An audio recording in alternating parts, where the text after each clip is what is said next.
برے صغیر پاک و ہند کے صوفی بزرگ اور سلطان العاشقین حضرت خواجہ غلام فرید کا شمار ان ہستیوں میں ہوتا ہے جو صدیوں میں ایک مرتبہ ہی دنیا پر جلوہ افروز ہوتے ہیں، اور ان کی تعلیمات اور افکار کی گونج سینکڑوں صدیوں تک بھولے بھٹکے لوگوں کے لیے نشان منزل بن جاتی ہے۔ حضرت خواجہ غلام فرید کا تعلق حضرت عمر فاروق رضی اللہ تعالیٰ عنہ سے جا ملتا ہے۔ آپ رحمۃ اللہ علیہ کے اجداد سرزمین عرب سے سندھ کی طرف ہجرت کرنے کے بعد ضلع لودھرا کی طرف چلے آئے۔ پیغام حق کا مبلغ یہ خاندان وقتاً فوقتاً ہجرت کرتا رہا۔ حضرت خواجہ غلام فرید رحمۃ اللہ علیہ کی ولادت 23 ذی الحج کو ہوئی۔ آپ رحمۃ اللہ علیہ کے والد گرامی حضرت خواجہ خدا بخش خود بہت بڑے عالم تھے۔ حضرت خواجہ غلام فرید کی تعلیم و تربیت کا باقاعدہ آغاز 3.5 سال کی عمر میں کر دیا گیا تھا۔ 4 برس کی عمر میں والدہ محترمہ کے سایہ سے محروم ہو گئے اور 8 برس کی عمر میں والد بزرگوار بھی رحلت فرما گئے، جس کے بعد آپ کی تربیت کا ذمہ آپ کے بڑے بھائی نے لیا۔ آپ کی شخصیت کی اس طرح تعمیر کی کہ والدین کی کمی کا احساس نہ ہونے دیا۔ آپ رحمۃ اللہ علیہ کی نگاہوں میں غربت، محرومیوں، مجبوریوں اور سامراجیت میں جکڑے ہوئے لوگوں کے لیے تڑپ کہتے ہیں کہ تنہا فرید کو نہیں، روح الامی کو بھی ہے خاک تیری پاؤں کے منہ پر لگی ہوئی زندگی گزارنے کا سبق کہ زیر تھی زبر نہ بڑھ متا پیش آوی۔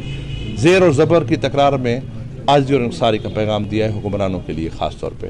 تو اسی طرح سے خواجہ صاحب جو آج کل حالات ہیں، دیکھیں کشمیر میں جو فلسطین میں جو صورتحال ہے ہم دیکھ رہے ہیں، اور روزانہ کی جو قتل و غارت ہے اور دل اس پہ بڑا غمگین ہے، تو ایسے حالات میں بعض اوقات بندہ مایوس ہو جاتا ہے، لیکن خواجہ صاحب فرماتے ہیں جھونکا تھی سے آباد ول یہ نئے نواندی ایک بنی، کہ یہ جھونکیں پھر سے آباد ہوں گی، یہ نئے نواندی ایک بنی۔ یہ حالات کبھی ایک جیسے نہیں رہتے۔ آپ رحمۃ اللہ علیہ نے تزکیہ نفس کے لیے روحی جیسے بے آب و بیاں صحرا کو پسند کیا اور زندگی کے 18 برس رشد و ہدایت کے لیے وہیں گزار دیے۔ روحی کے لوگوں سے محبت و شفقت کا یہ عالم کہ آج بھی وہاں کا ذرہ ذرہ حق فرید یا فرید پکارتا ہوا محسوس ہوتا ہے۔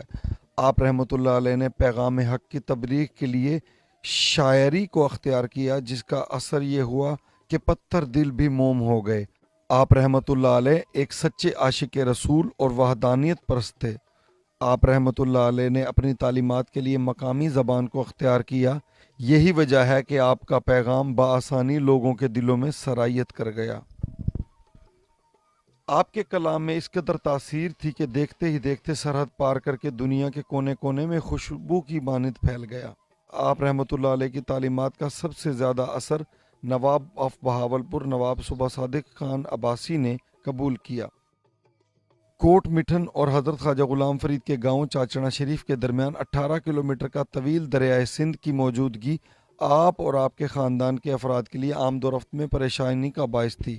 یہ کوئن نواب صاحب نے خواجہ صاحب کو اس لیے دیا تھا کہ بھی چاچڑا سے لوگ یہاں مٹھن کوٹ میں آسانی سے پہنچ سکیں۔ آج آپ کے وصال کو 1 صدی سے زائد کا عرصہ بیت چکا، لیکن عاشقان فرید کے قافلے یا فرید کے نعرے لگاتے ہوئے آج بھی دربار انور پر حاضری دے رہے ہیں۔